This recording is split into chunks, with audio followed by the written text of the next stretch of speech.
Yeah, and it's interesting you say that, because in some respects, maybe that's what made it easier for me to go abroad, because I was always kind of working through these different cultural differences from my childhood and where I grew up to then moving sometimes by myself to places that are quite different. And then it kind of made it just easier to go abroad. It was like a stepping stone, perhaps.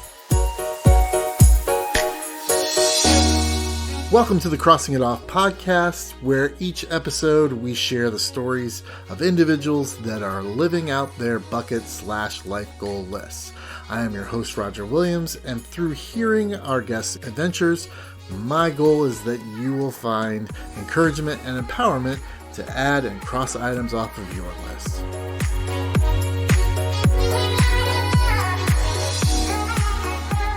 All right, everybody, welcome to the show. I'm excited to be here with you today. I am actually doing a live person-to-person interview for the first time, so I hope you give us some grace with that. And I am here with Angie Starn. Hi. Hi, Angie. And Angie describes herself. She's a cyclist. She loves riding her bike. She is a lover of change. She's an early riser and a digital nomad. Angie, thank you so much for being here today. Oh, it's good to be here. It's going to be fun to talk to you about this. So tell us, what did you cross off your list? So I crossed off getting citizenship in a foreign country. So making a life outside of the United States, okay, where I'm originally from. Okay, so you're from the States. And what was it early on? Like, if you go back and you remember, like, was it high school? Was it college? What was it that time that you said, I'm going to leave here? What is interesting is when I was in junior high, a teacher asked us where we were going to study university. And for some reason, I said I was going to go to Paris. I probably couldn't have even pointed Paris out on a map. And then when I did go to university, I spent a summer abroad, and I came to the UK. And then at some point, I had an obsession with traveling. And I think that came from wanting to experience something new.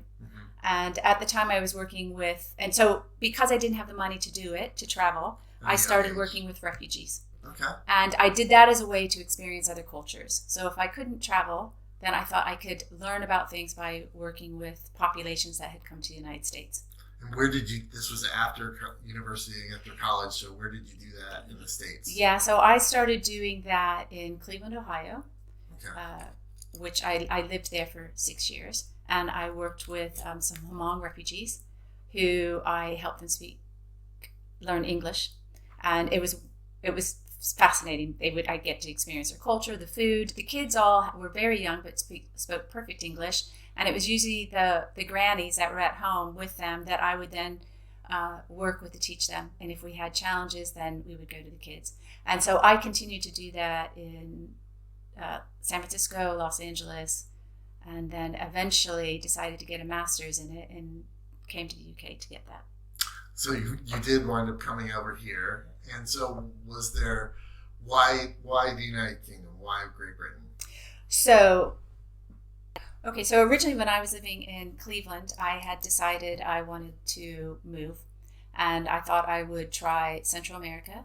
And so I went to Costa Rica and Guatemala with the idea that if I got a job, I'd stay. And if I didn't, I'd move to San Francisco.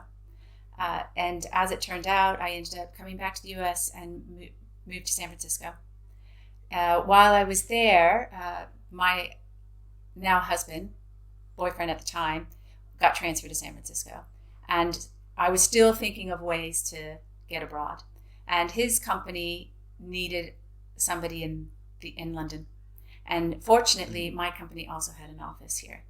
So we both got transferred. At this point, decided that you wanted to make a complete life. Like, there's a difference between working with refugees and having what I would call a travel bug in you that says, I want to go and visit other places. But what happened to make you say, okay, I'm going to start building a new life here?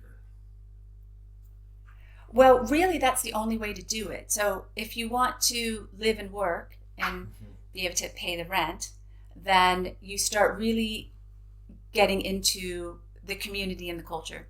And so at work, I met people that were actually from all over the world. But also while I was living in London, it was a wonderful place to be able to fulfill my passion for travel. So it was very easy to get to see other countries. And it was really kind of that combination of wanting to travel, but also needing to support myself while I was living abroad. Was your boyfriend, husband, was he in that same place of saying, okay, we're going to make a new life and we're not going to go back to the States? Or what was that dynamic like between the two of you as far as trying to figure out what those next steps would look like? I think it was really just trying to advance our careers. So I had always told him, oh, you're in a profession, it's more likely that they're going to transfer you than me get transferred. So I was always very supportive of any of those opportunities that came around. And he probably looked at it as more of an interesting experience. And for both of us, work is very interesting. When you work outside of your home country, the people you meet, the different customs, you learn a lot. And so for both of us, work became that much more stimulating. So a lot of it was, we're young, we're trying to build our careers, but we could still do it alongside of this idea of living abroad, and then not feel like we're falling back on really just being able to pay the rent and still work toward promotions. So at this point, what was your family, your friends, people you went to college with, or your family back home, were they like, this is a phase, she'll come back, or how did they respond to you when you were like, we're going? I think they didn't really take it seriously. Mm-hmm. They couldn't understand why anybody would want to live someplace else, perhaps, or that maybe they couldn't quite get their head around it. And, this is going back to the 90s. Mm-hmm. So it wasn't actually a time, perhaps, when as many people were traveling abroad. So I'm not sure if they really made the connection. How did you respond to that mentality or that mindset that they had about it? How did that affect you, and how did you communicate with them in that? It was much easier to move because actually I'm going very far away. I never really lived close to my family anyways, because as soon as I graduated university, I moved to California. So I was already used to that distance. And then I think for them not taking it too seriously or not really having a strong opinion about it made it much easier for me to go someplace so much further away.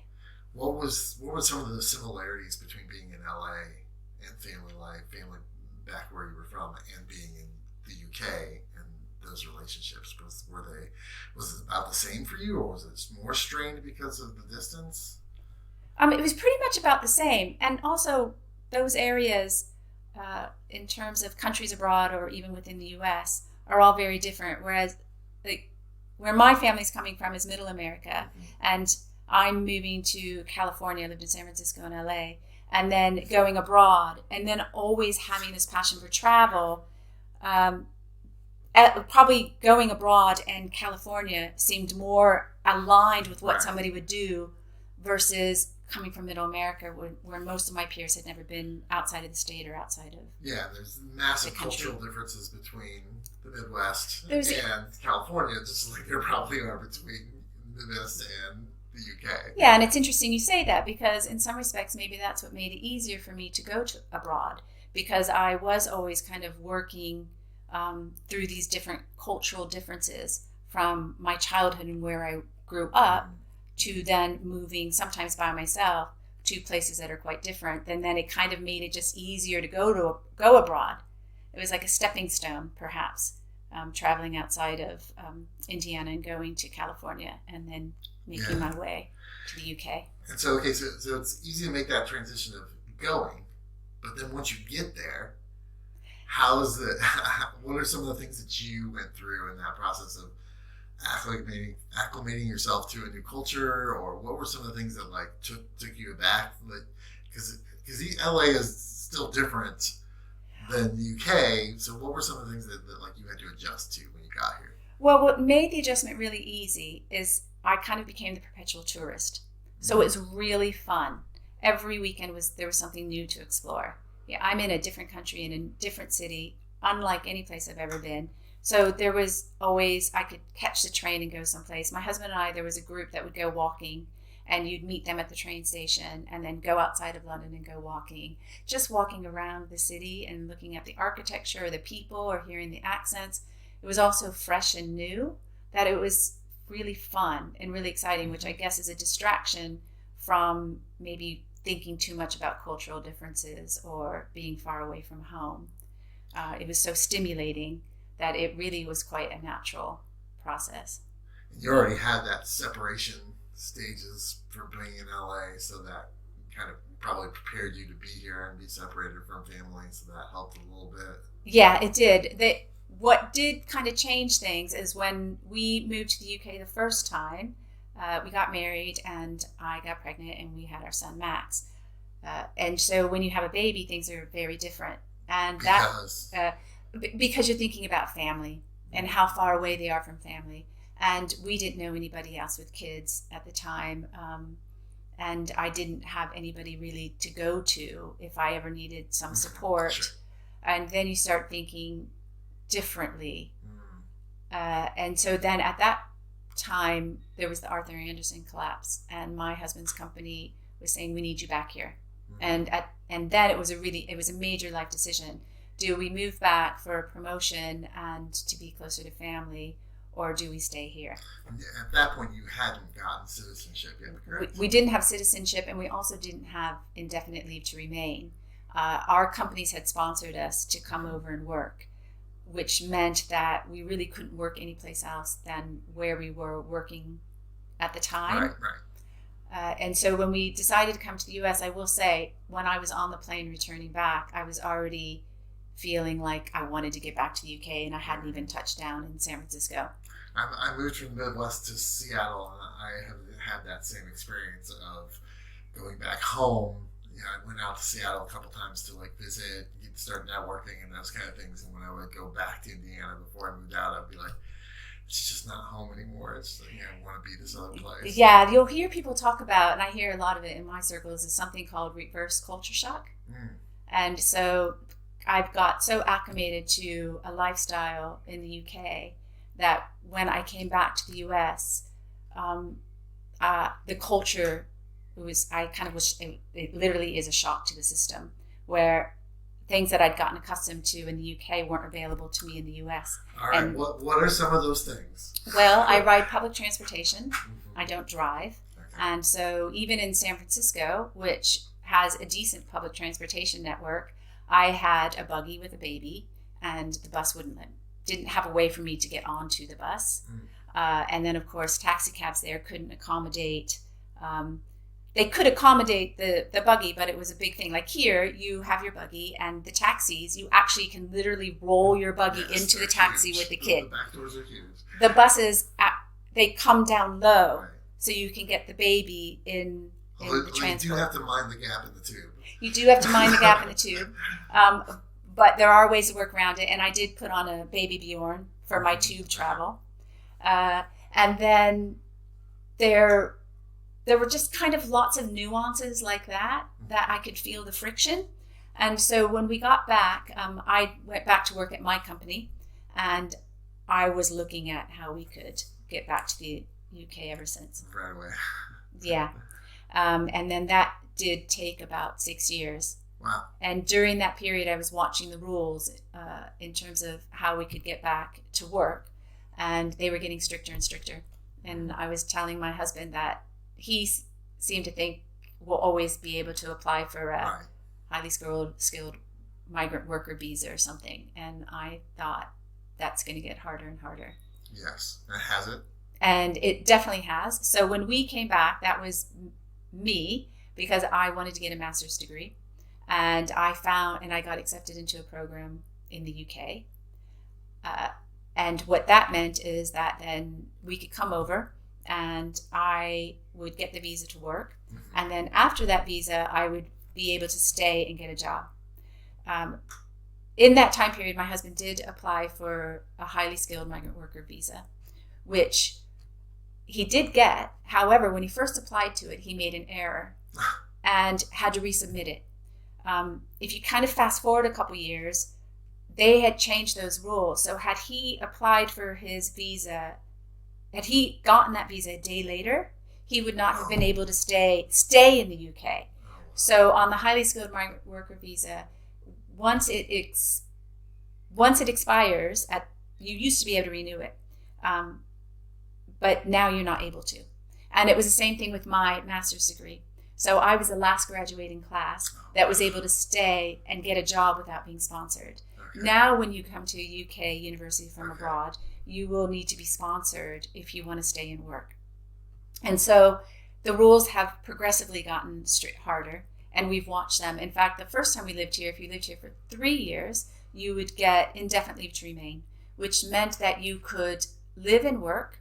And if your child's born here, then if you had indefinite leave to remain, then your child would get citizenship. But because we only stayed 2 years, that rule has now changed to 5 years.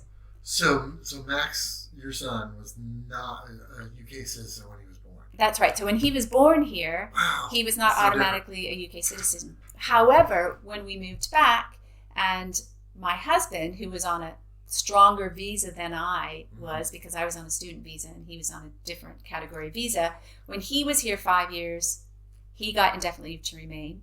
And once he got indefinite leave to remain, our son was then able to get his British citizenship. Because he's under 18.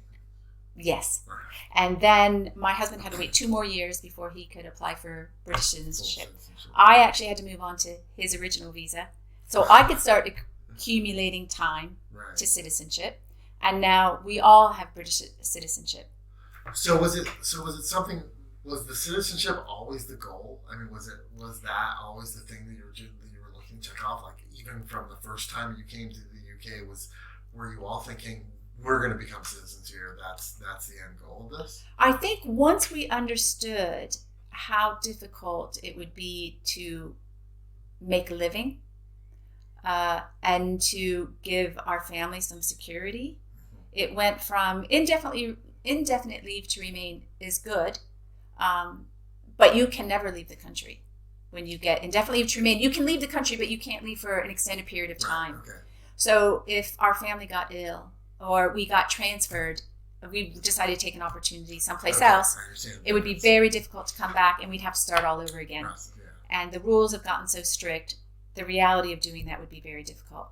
And at this point, our son now is very much rooted in British society. And then in terms of buying a home and settling, it's a bit risky if you do that without either indefinite leave to remain or British citizenship. So then the ultimate goal always became, we need to get citizenship as a family, as an individual, and then also for our son. And when you say British citizenship, you carry dual citizenship, do you not? I do. Okay. And how does that affect anything that's going on as far as travel for you? Or I know you've mentioned that getting a British passport was difficult. Was that because of the dual citizenship? Or dual citizenship is very interesting, and this is why you really need to be committed if you want to live abroad, because it's very expensive. It takes a lot of patience. There is a bit of risk that you won't get it, but also we pay taxes in both countries. And so there is an added, we still do. Wow. So any American who lives abroad has to pay, it's so complicated, but we still pay taxes in both countries. Now, there's a way to equalize it so you're not worse off. Right. So you're not paying full amounts for... So I'm not paying full for the U.S. and full for here, but if you can imagine how much more expensive it is to then file taxes in both places and how complicated it is. And we would do that for the rest of our lives unless we renounce our American citizenship. So there's a lot of, if you want to live abroad and you want to stay in the UK especially, you have to really be committed. But then, when you think about your children and our child, this is what he knows. It would be culture shock for him to go back to the U.S. What's the one thing that you miss about America, living in America full time? Oh, that's a good question. The thing that's coming to mind, which I don't dare say because I don't drive and I don't like cars. However, when I think about my youth and I think about like just jumping in a car and because I wake up so early, if I just want to do something crazy, I could just jump in a car and go someplace. Here, you could, doing a train is fun, Right. but it does take a little bit more planning. Yes. So I suppose I don't miss car culture, but I have a guilty pleasure of this idea of just being able to put my bike on my car, jump in it, and then go explore someplace. What's the one thing that you're grateful for about the UK that you wouldn't have had in the States? There's a lot of things. One is I do, where I live, because I can cycle commute and I can take public transport and I don't have to have a car. But the other thing also is now I have my own business. And so I was able to resign and very easily start a business without worrying about healthcare, which for my husband and I, when we think about long term, in some ways it would be very difficult to go back to the US because that would mean maybe going back without a job, having to be tied to a job for the health insurance. Mm-hmm. And there's a risk now that we're getting older that Sure. puts on us. So, being here, that's a great thing to have. I don't want to say that, life is more than health insurance. Yes. And it should be. But that does, as we're getting older, we do think about that. Yeah, it's a consideration. Yeah. An important Yeah. one for sure. If somebody wanted to do this, yeah, what would be the one thing you would say, okay, if you're going to do this, you have to X? How would you finish that question? You have to believe it's possible. Because even I will say it is difficult and you have to be committed. And actually, there's no rules that actually allow you to come. Mm-hmm. With that said, everybody I know who has sincerely wanted to live abroad, they've made it happen. So I would say don't let other people say it's impossible. Don't get discouraged if you look at the rules and you can't see a way in.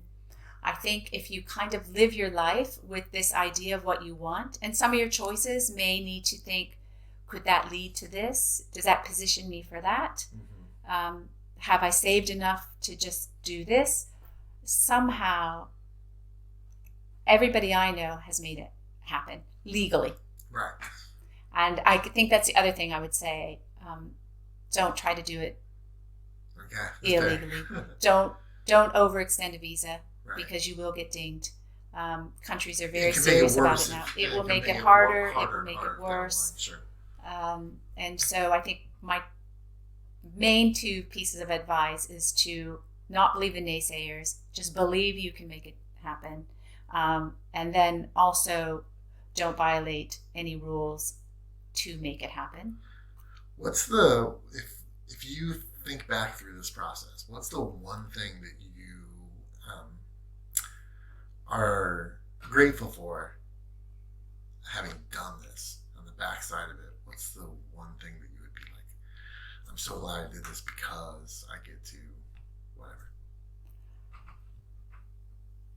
I think there's something very exciting about living outside of your home country. And then just knowing that you were able to do it. And knowing that you can still make connections wherever you're at.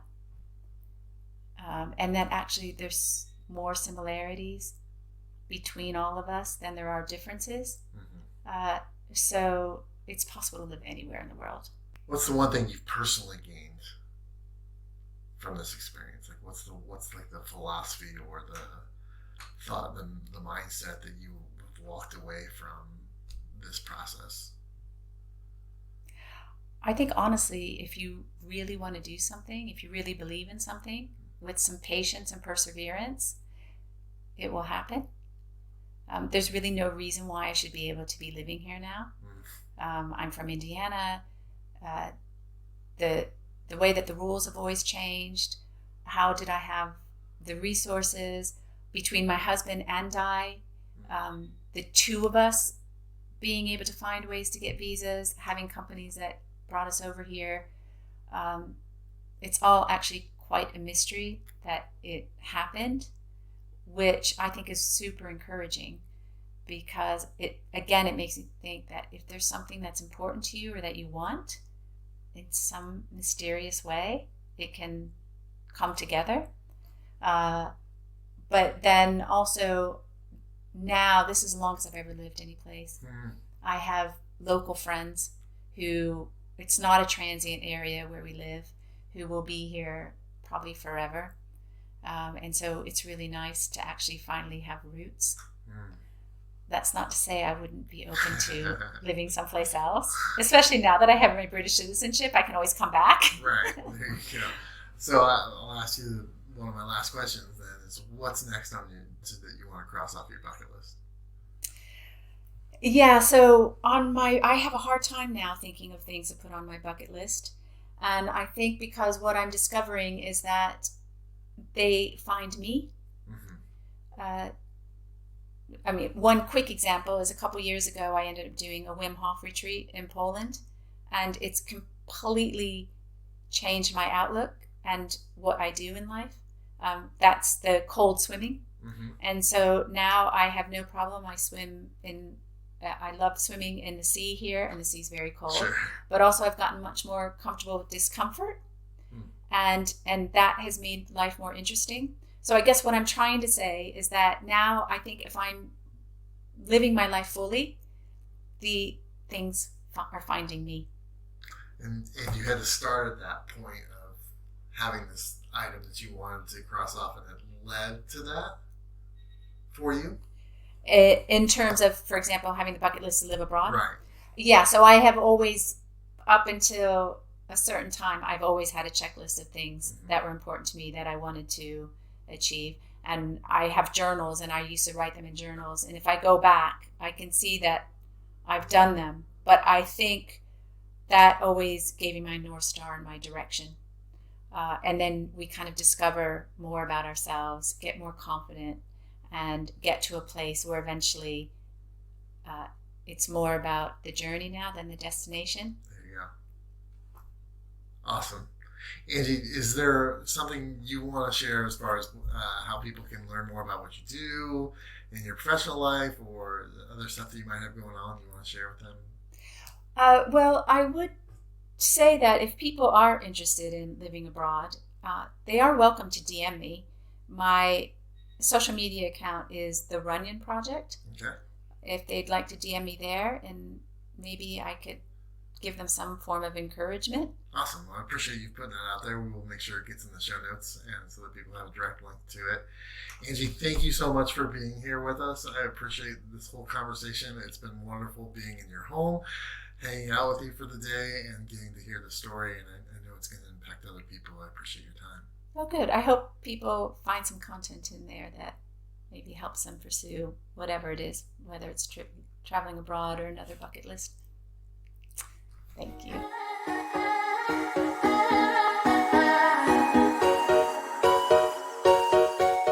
As a reminder to our listeners, in this episode's show notes, you will find links to learn more about this week's guest and information on how you can cross this item off of your list.